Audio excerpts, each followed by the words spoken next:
asalaamaaleykum wa rahmatulahi taala wa barakaatu kon ñuy santaat suñu borom bu baax bisub tey doonoon ñaar fukki fan ak ñaar ci weeru koor sëriñ bi kon dégg gis ngeen ko ci image yi ñaanal la ñëpp ñuy ñaan ñu itam mu yàgg fi lool te ànd ak wér kon ñi nga xam ne kon ñoo war a ay njàng mi suba incha allah mooy kuréel gi ñu dippoo sëriñ Massamba Mbacké mooy bu Hizbut Tarqiyyah kuréel waa kër sëriñ Massamba bu Hizbut Tarqiyyah ñoom ñoo ay njàng mi suba incha allah. ñi nga xam ne ñoo war a gàttandu gunge sëriñ bi mooy kuréelu Nour Daarayni bu Hizbut Tarqiyyah bu Njagañaaw kon loolay programme suba bi donc sans plus tarder nous allons enchaîner et avant cela vous rappeler que demain c'est le groupe des chanteurs du Daara Hizbut Tarqiyyah baptisé waa kër Serigne Massamba et va se produire dans la salle devant le khalife et c'est le groupe dénommé Nour Daarayni Daara Hizbut Tarqiyyah de Njagañaaw qui va accueillir et raccompagner le khalife. Alors nous avons aujourd'hui choisi de vous parler, ce sera également sur 2 séances, le Khassida Yazal Boucharati. Pourquoi Yazal Boucharati? C'est un poème, nous l'avions dit, le vénéré Cheikh Abdou Lahad nous a enseigné que c'est le poème qu'il a écrit pour raccompagner quand le Ramadan était sur le point de partir. Donc à 7-8 jours de la fin du Ramadan, c'est vraiment le lieu de raccompagner ce moment, ce mois glorieux, comme l'a fait le Cheikh. Et il nous avait enseigné que Ya Khayra Dayfi était destiné à accueillir le mois de Ramadan et il l'a raccompagné par Yazal Boucharati. C'est pourquoi, dans le même ordre d'idée, nous avons abordé, n'est-ce pas, Yazal Boucharati, ce poème qu'on traduit par Ô toi, le porteur de joie. Et donc, c'est un enseignement qu'il est important de retenir. Et ce sentiment également qui habite le poète, qui habite le cheikh, est perceptible dans le nombre des vers. S'il faut 14 vers pour Ya Khayra Dayfi, c'est la preuve que le cheikh était pressé de le voir venir et de marcher avec lui, de cheminer avec lui. Mais le Yazal Boucharati fait 60 vers, 61 vers. Ça veut dire qu'il y a un acharnement, il y a un effort surhumain pour que, n'est-ce pas, le cheikh retienne ce mois. Vous voyez la manière dont il raccompagne ce mois, mais est la preuve qu'il n'est pas pressé de le voir partir. Donc, il y a 60 vers pour Yazal Boucharati et 14 vers pour Ya Khayra Dayfi. C'est déjà la preuve du sentiment qui habite le poète, qui n'est pas pressé de le voir partir, autant qu'il était pressé de le voir arriver. Donc, la différence du nombre de vers est déjà un signe manifeste. Il faut dire également que Yazal Boucharati est un poème écrit avec la métrique bassite. C'est également un railleur puisque tous les vers se terminent par le son Ra, le son Ri jusqu'à la fin. Donc la lettre Ra flanquée de la voyellation I qui donne Ri. Donc voilà pour les présentations globales. Alors il faut également faire un focus sur le préambule. Le préambule, nous l'avons dit toujours que c'est un nid d'information et qui donne un avant-goût du contenu du poème. Et c'est dans ce poème, dans ce préambule qu'on l'entend dire Allahumma inna habibi wa khalili wa tabibi shahr Ramadan. Et Seigneur, mon bien-aimé, mon ami, mon docteur, en l'occurrence le mois de Ramadan. Et qu'est-ce qu'il dit de lui? Arada al-insiraf anniya yawm al-thulatha. Il est sur le point de me quitter ce mardi pour retourner vers toi, alors que je n'en ai pas encore assez. Et je ne me suis point lassé de lui. Également, le propos est déjà poignant. On sent que c'est suffisant pour donner l'état d'âme du cheikh, qui est meurtri et qui est touché au plus profond de lui-même par le départ de ce mois béni.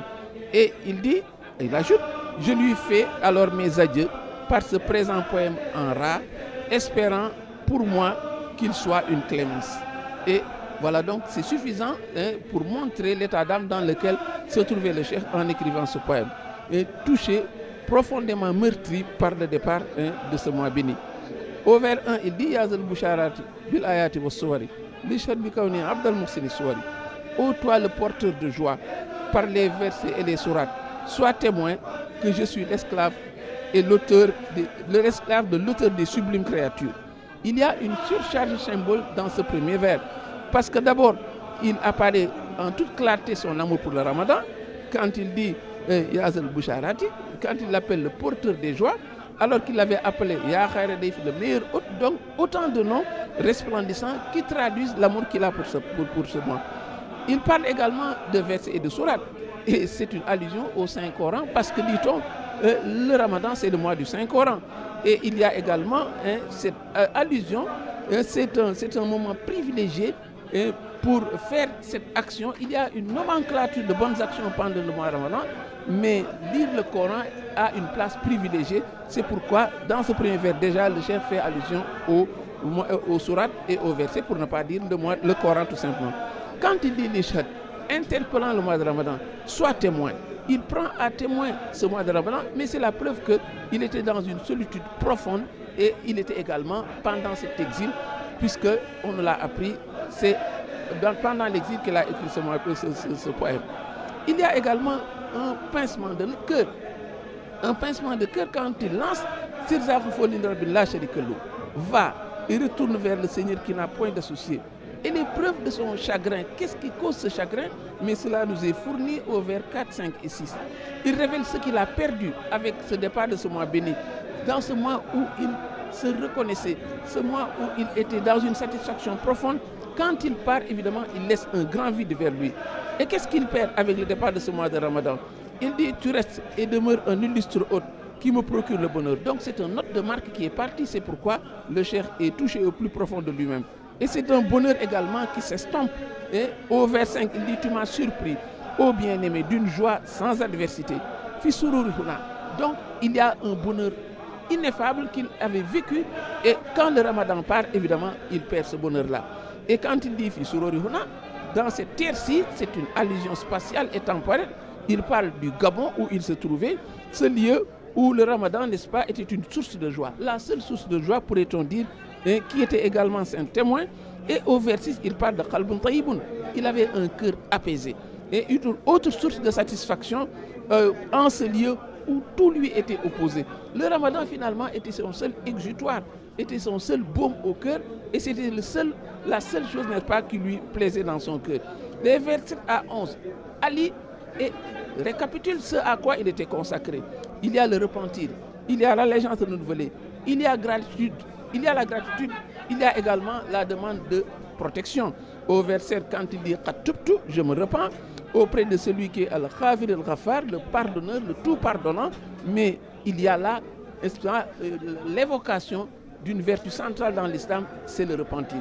Quand il dit Aslam Tukulli, je me suis entièrement soumis à lui, étant à jamais son esclave. Et la chute du vers est très importante, il faut s'y attarder un peu quand il dit Fi Muksi Ofi Safari, dans mes demeures comme dans l'exil. Ça veut dire que sa conduite a été irréprochable, quel que soit le lieu.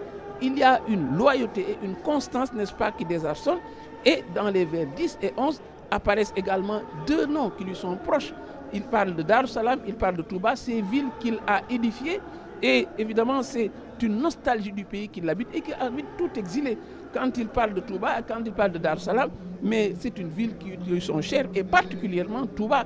Parce que finalement, l'épreuve la plus lourde qu'il a vécue, mais c'est le fait d'être éloigné de Touba. Et il le dit également dans ce poème-ci. Donc il faut voir également dans ce vers 11 une belle transition, parce que ça ne pouvait pas manquer dans le poème. Il dit « Et qu'il me préserve de toute forme de perdition par la grâce de l'élu le plus pur, Al-Mustafa ». Évidemment, le nom du prophète, ça ne pouvait pas manquer. Et dès qu'il le tient, il ne le lâche plus. Dès qu'il aborde le prophète, il ne lâche plus, parce qu'on ira jusqu'à plusieurs vers quand il dit le poème finalement se transforme en un chapelet de propos laudatifs, en un cordon de perles précieuses. Il dit qu'il est Habibul Zitordia Shafan Ato, le bien-aimé en qui on espère l'intercession. Il est celui qui est d'une puissance telle que, dit-il, même si des lions le trouvaient dans leur tanière, ces lions seraient paralysés. Il est celui dont nul adversaire ne s'oppose à lui sans connaître la déchéance. Il continue disant, ce qui ne pouvait pas manquer au vers 18, l'évocation du prophète, mais également des compagnons.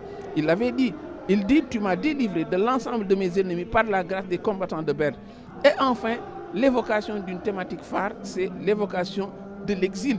L'exil, il y a de simples allusions quand il dit au vers 20, dans ma solitude au milieu des ennemis, on est dans l'exil.